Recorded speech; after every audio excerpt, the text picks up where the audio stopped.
사랑하는 자들아, 죽게는 하루가 천년 같고 천년이 하루 같다는 이 한 가지를 잊지 말라. 주의 약속은 어떤 이들이 더디다고 생각하는 것 같이 더딘 것이 아니라 오직 주께서는 너희를 대하여 오래 참으사 아무도 멸망하지 아니하고 다 회개하기에 이르기를 원하시느니라.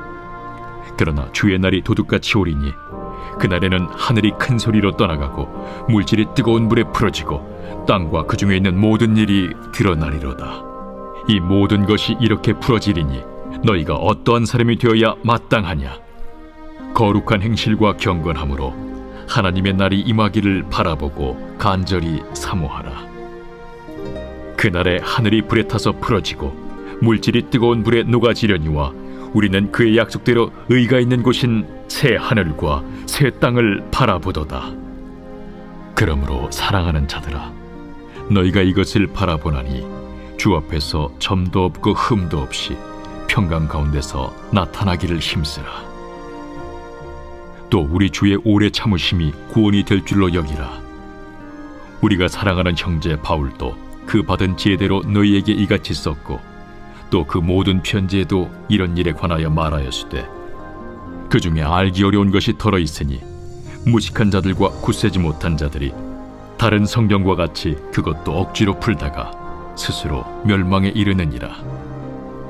그러므로 사랑하는 자들아, 너희가 이것을 미리 알았은즉 무법한 자들의 미혹에 이끌려 너희가 굳센 데서 떨어질까 삼가라.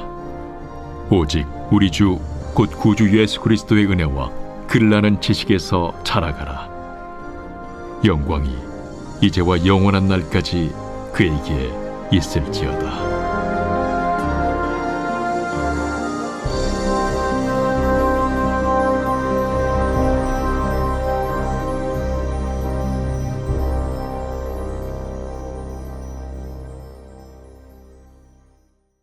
할렐루야, 반갑습니다. 이재영 선수입니다.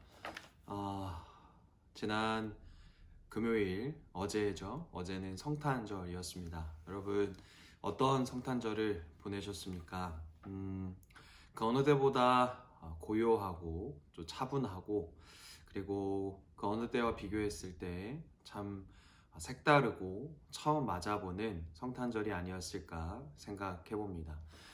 저 역시 평생 성탄절을 매년 보내왔지만 올해와 같은 성탄절은 또 처음인 것 같습니다.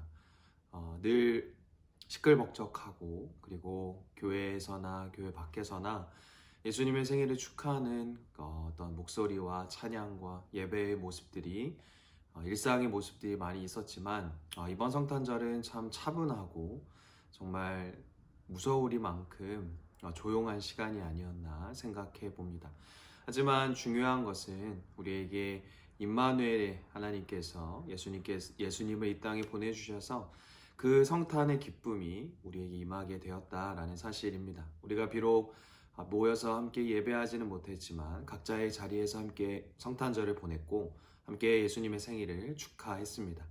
이제 우리는 예수님께서 이 땅에 오심으로 인하여 그 성탄의 기쁨과 감격을 가지고 이제 새롭게 또 한 해를 시작해 나아가는 것입니다. 이제 얼마 남지 않은 2020년 하나님의 은혜 가운데 한 해를 잘 마무리하시는 여러분 되시기를 주님의 이름으로 축복합니다. 오늘은 베드로후서 3장 8절로 18절의 말씀을 통해 재림이 늦어지는 이유에 대해서 함께 말씀을 나누고자 합니다.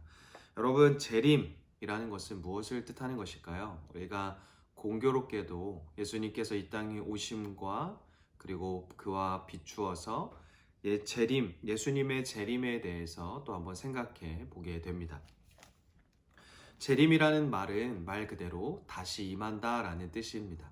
예수님께서 말 구유에 이 땅에 가장 낮은 곳으로 오셨지만 예수님께서 십자가 사건을 통하여 부활하시고 이제는 하늘에서 또 우리의 곁에서 함께 하시는 주님께서 언제 이 땅에 오실는지 우리는 알지 못한 채 우리는 그 재림을 기다리며 살아가고 있습니다.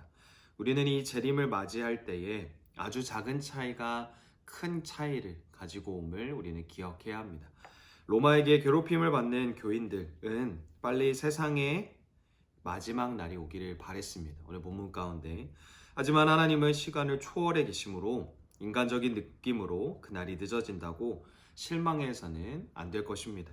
오히려 재림과 심판이 미뤄진다면 한 사람에게라도 더 복음을 전할 시간이 늘어나는 것입니다. 마지막 심판은 예고 없이 찾아올 것입니다. 심판이 없다는 거짓 가르침에 속아 방탕에 빠지지 말고 심판에 대비하여 항상 경건한 삶을 유지해야 한다는 것입니다. 경건하게 사는 사람에게 심판의 날은 새 하늘과 새 땅이 임하는 축제의 날이 될 것입니다. 경건하게 사는 사람은 또 심판을 두려워할 필요가 없습니다. 항상 평안을 누리게 되는 것입니다. 심판의 날이 자꾸 연기되는 그 이유는 우리의 구원을 완성할 시간과 다른 사람을 구원으로 인도할 시간을 주시려는 하나님의 배려 때문입니다. 거짓 교사들은 바울의 편지를 은혜를 입었으니 자유롭게 살아도 된다라는 내용으로 왜곡합니다. 베드로는 바울 역시 자신과 마찬가지로 경건한 삶을 강조하고 있다라고 본문 10절부터 18절의 말씀을 통해 바로잡고 있습니다. 사랑 여러분, 우리는 하나님 앞에 경건한 자입니까? 아니면 하나님 앞에 거짓 교사입니까? 우리는 하나님이 과연 어떠한 분이신가 생각해 보았을 때 오래 참고 기다리시는 분으로서 하나님을 이해할 수 있어야 합니다. 세상 사람들은 우리가 늦어지는 재림을 참고 기다린다고 여깁니다. 하지만 정작 참고 기다리는 분은 하나님입니다. 하나님의 기다리심으로 주어진 오늘 하루, 나는 하나님을 위해 어떠한 계획을 가지고 살아가고 있는가 점검해 볼 필요가 있을 것입니다. 하나님의 기다리심, 얼마나 은혜가 되는 단어인지 모릅니다. 우리가 하나님의 곁을 떠날 때에도, 우리가 나의 멋대로 나의 삶의 방향을 변경할 때에도 하나님은 언제나 그 자리에서 우리를 기다리시는 분이라는 것입니다. 잘못된 성경 해석으로 진리를 왜곡하는 거짓 가르침은 오늘날에도 우리를 교모하게, 우리를 유혹하고 있습니다. 우리 교회 주변에 침투해 있는 이단들이 있고 어떠한 것들이 있는지 우리는 잘 분별할 수 있어야 할 것입니다. 사랑하는 여러분, 하나님의 말씀 위에 바로 서서 올바른 신앙과 올바른 믿음을 가지고 한 걸음 한 걸음 주님과 동행하며 나아가시는 여러분 되시기를 바랍니다. 이 땅에 예수님께서 오실 때를 우리는 알지 못하고 우리는 다 이해하지 못하지만 그때까지 우리가 각자의 자리에서 경건을 가지며 경건의 마음가짐과 나 자신 스스로의 믿음을 잘 지켜내며 버티고 견뎌내며 예수님이 이 땅에 오시는 그날까지 이 믿음의 경주를 완주할 수 있는 우리 모두가 되었으면 좋겠습니다. 예수님을 만나게 되었을 때 착하고 충성된 종아라는 칭찬받는 우리 모두가 되기를 오늘 아침 주님의 이름으로 축복합니다. 기도하겠습니다. 사랑을 해가 많으신 하나님 감사합니다. 지난 금요일 성탄절을 우리가 함께 보내며 주님께서 이 땅에 오심을 축하했습니다. 주님, 살기 위함이 아닌 죽기 위해 이 땅에 오신 주님의 그 사랑을 우리가 기억하게 하여 주시고 주님께서 이 땅에 오실 날을 기대하며 또 우리가 각자의 자리에서 믿음과 신앙을 지켜내며 주님 앞에 칭찬받는 그날까지 이 믿음의 경주를 온전히 완주할 수 있는 우리 모두가 되게 하여 주시옵소서. 언제나 어디서나 우리를 기다리시는 또 언제나 우리와 함께 하시는 주님과 이 믿음의 길을 끝까지 잘 걸어갈 수 있는 우리 모두가 되게 하여 주시옵소서. 사랑하는 애가 많으신 예수님의 이름으로 기도드립니다. 아멘.